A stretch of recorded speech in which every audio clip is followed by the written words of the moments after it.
Assalamualaikum warahmatullahi wabarakatuh. Waalaikumsalam warahmatullahi wabarakatuh. Waalaikumsalam warahmatullahi wabarakatuh. Izin memperkenalkan diri, saya Intan Primawita dengan NPM 22130320004.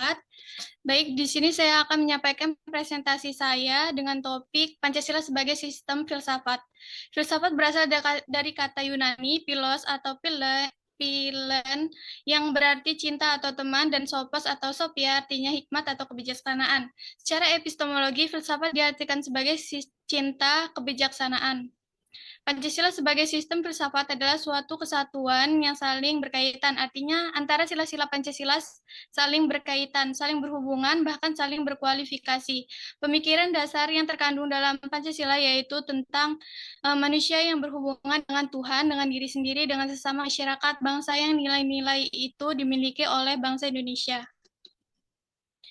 Adapun Pancasila sebagai sistem filsafat memuat yaitu satu, dasar epistemologi Pancasila. Epistemologi adalah cabang filsafat menyelidiki asal, syarat, susunan, metode, dan validitas ilmu pengetahuan. Secara epistemologi, kajian Pancasila sebagai filsafat dimaksudkan sebagai upaya untuk mencari hakikat Pancasila sebagai suatu sistem pengetahuan. Menurut Titus, terdapat 3 persoalan yang mendasar dalam epistemologi, yaitu tentang sumber pengetahuan manusia, tentang teori kebenaran pengetahuan manusia, dan teori watak pengetahuan manusia. Yang kedua ada dasar ontologis Pancasila, yaitu ontologis menurut Aristoteles adalah ilmu yang menyelidiki hakikat sesuatu atau tentang ada, keberadaan atau eksistensi, dan disamakan artinya dengan metafisika. Dasar ontologis Pancasila pada hakikatnya adalah manusia yang memiliki hakikat mutlak, yaitu monopluralis atau monodualis. Yang ketiga ada dasar aksiologis Pancasila. Sila-sila Pancasila sebagai suatu sistem filsafat memiliki satu kesatuan dasar aksiologis, yaitu nilai-nilai yang terkandung dalam Pancasila pada hakikatnya juga merupakan suatu kesatuan. Aksiologi Pancasila mengandung arti bahwa kita membahas tentang filsafat nilai Pancasila. Nilai berasal dari kata bahasa Latin yaitu valer, yang artinya kuat, baik, berharga. Dalam kajian filsafat merujuk pada sesuatu yang bersifat abstrak yang dapat diartikan sebagai keberhargaan atau kebaikan. Adapun tantangan terhadap Pancasila sebagai sistem filsafat yaitu satu, kapitalisme, menekankan kebebasan pemilik modal untuk mengembangkan usahanya dalam rangka meraih keuntungan sebesar-besarnya. Yang kedua ada komunisme yang sangat menekankan dominasi negara sebagai pemilik modal sehingga menghilangkan peran rakyat dalam kehidupan bernegara. Prinsip-prinsip filsafat Pancasila. Pancasila ditinjau dari kausal Aristoteles, yaitu satu, kausa materialis, yaitu sebab yang berhubungan dengan materi atau bahan. Pancasila digali dari nilai-nilai sosial budaya yang ada dalam bangsa Indonesia sendiri. Yang kedua ada kausa formalis, sebab yang berhubungan dengan bentuk. Yang ketiga ada kausa efisiensi, yaitu kegiatan BPUPKI dan PPKI dalam menyusun dan merumuskan Pancasila menjadi dasar negara Indonesia merdeka. Dan yang keempat yaitu kausa finalis, berhubungan dengan tujuan diusulkannya Pancasila sebagai dasar negara.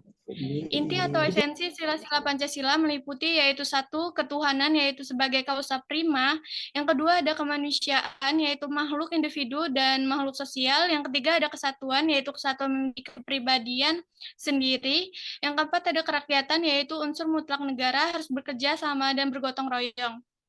Dan yang kelima yaitu keadilan, yaitu memberikan keadilan kepada diri sendiri dan orang lain yang menjadi haknya. Contoh kasusnya yaitu pria asal Waitenong tega aniaya anak tiri.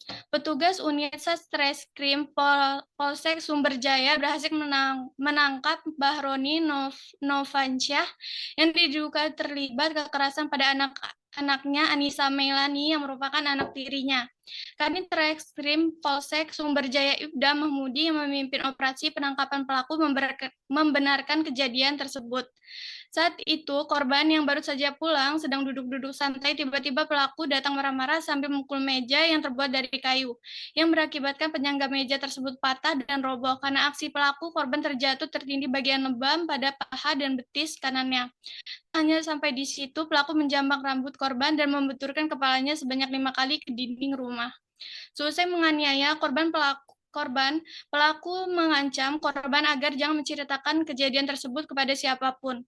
Korban lari sambil menangis dan melaporkan perbuatannya kepada ayah kandung korban, yaitu Amriyadi. Amriyadi segera melaporkannya ke Polsek Sumber Jaya. Merespon laporan tersebut, Mahmudi beserta jajarannya langsung bergerak melakukan penyelidikan. Dan penyelidikannya berhasil menangkap pelaku pada Senin di Lampung Barat. Barang buktinya yaitu berupa visum dari Puskesmas Fajar Bulan. Terus ada sebuah meja kayu kondisinya rusak, kaki mejanya patah. Solusinya yaitu memberikan sosialisasi terhadap orang tua tentang pentingnya memberikan kasih sayang terhadap anak guna menjaga kebaikan mental dan jiwanya. Adanya kampanye anti kekerasan dilakukan, kampanye terus-menerus mendorong individu untuk lebih menyadari akibat dari kekerasan tersebut, dan yang bersalah harus diusut tuntas agar keadilan bisa ditegakkan, dan semoga tidak ada kejadian tersebut yang terulang lagi. Sekian dari saya. Kepada teman-teman yang ingin bertanya, saya persilahkan. Izin bertanya, Ya, Rifka.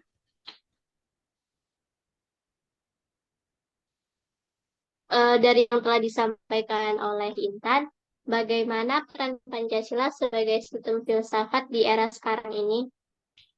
Baik, terima kasih Rifka untuk pertanyaannya. Jadi, peran Pancasila sebagai sistem filsafat memberikan pedoman kepada para generasi muda, yaitu sebagai penunjuk arah dalam berpikir dan berperilaku yang benar agar tetap menjaga nilai yang terkandung di dalam Pancasila tersebut. Sekian, baik, terima kasih kepada teman-teman atas waktunya. Saya akhiri, wassalamualaikum warahmatullahi wabarakatuh. Waalaikumsalam warahmatullahi wabarakatuh. Waalaikumsalam warahmatullahi wabarakatuh.